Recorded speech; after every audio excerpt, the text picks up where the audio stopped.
యేసుక్రీస్తు నామంలో పరిశుద్ధాత్మ ఆశీర్వాదం చూస్తున్న ప్రతి ఒక్కరికి హృదయపూర్వక వందనాలు తెలియజేస్తూ ఉన్నాను. ప్రియులారా, ఈరోజు వాక్య భాగమును మనము ధ్యానించుకుందాము.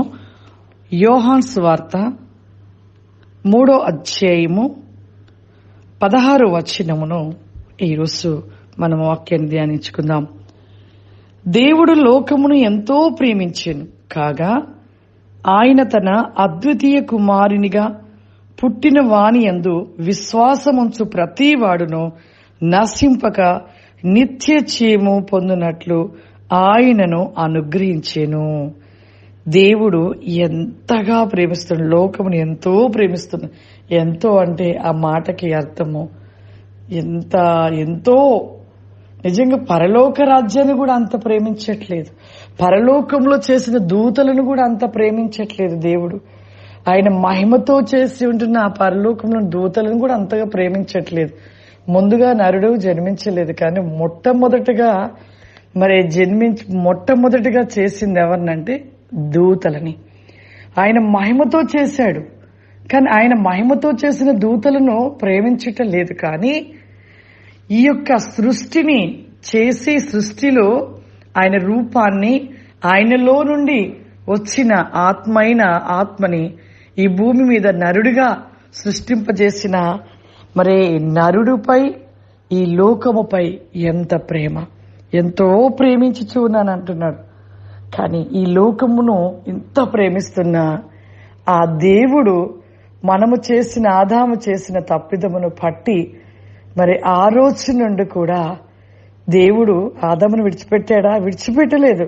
అంతగా దేవుడు ఆదాముతో మాట్లాడినను, ఆదాముతో ఉంటూ ఈ భూమి మీద ఎలా బ్రతకాలి, ఏ విధంగా సేద చేసుకోవాలి, ఏ విధంగా భూమిని దున్నాలి, ప్రతిదీ కూడా చెప్పుతూ ఆ జ్ఞానం ఇచ్చి నడిపించాడు. విడిచిపెట్టలేదు దేవుడు. అయినను కూడా అంత పాపము చేస్తూ, ఇంత పాపముతో నిండిపోయిన ఈ భూమి మీద అంత పాపముతో నిండిపోయినను కూడా ఆయన ఇంకా దేవుడు లోకమును ఎంతో ప్రేమించడమే కాదు, ఆ యొక్క మొదటిగా ఉన్న ఆదాము పాపము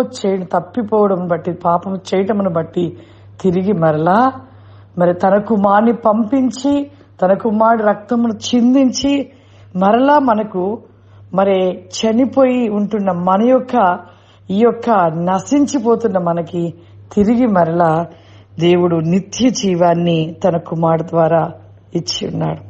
కానీ మనమైతే ఇంకనూ కూడా మనము దేవుణ్ణి ప్రేమించలేకపోతున్నాం. ఆయన లోకమును ప్రేమిస్తున్నాడు, లోకములో ఉన్న మనల్ని ప్రేమిస్తున్నాడు. కానీ మనమైతే ఆయనను ప్రేమించట్లేదు.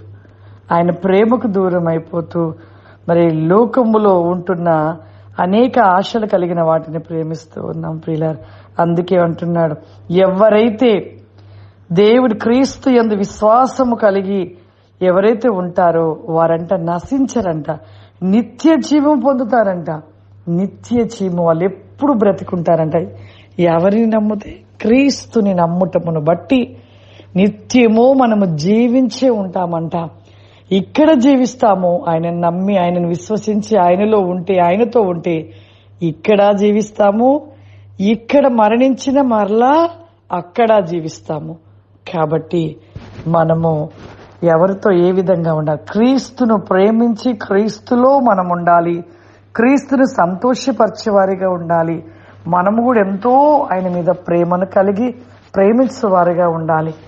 ప్రార్థన చేసుకుందాం. సర్వశక్తివంతుడా, దయగల తండ్రి, గొప్ప దేవ, ఈ రోజు నాయన నువ్వు తెలియపరిచి ఉంటున్న వాక్య వేకవతి క్రాస్ 10 గ్లోబ్ లైక్ ఎనీ ఫౌరిమ దేవా, నిన్ను ప్రేమించుటలో ప్రభా నిత్య జీవము నిలిచి ఉన్నదయ్యా. మేమెన్నటికీ మరణించమని సెలవిస్తున్నావు ప్రభా.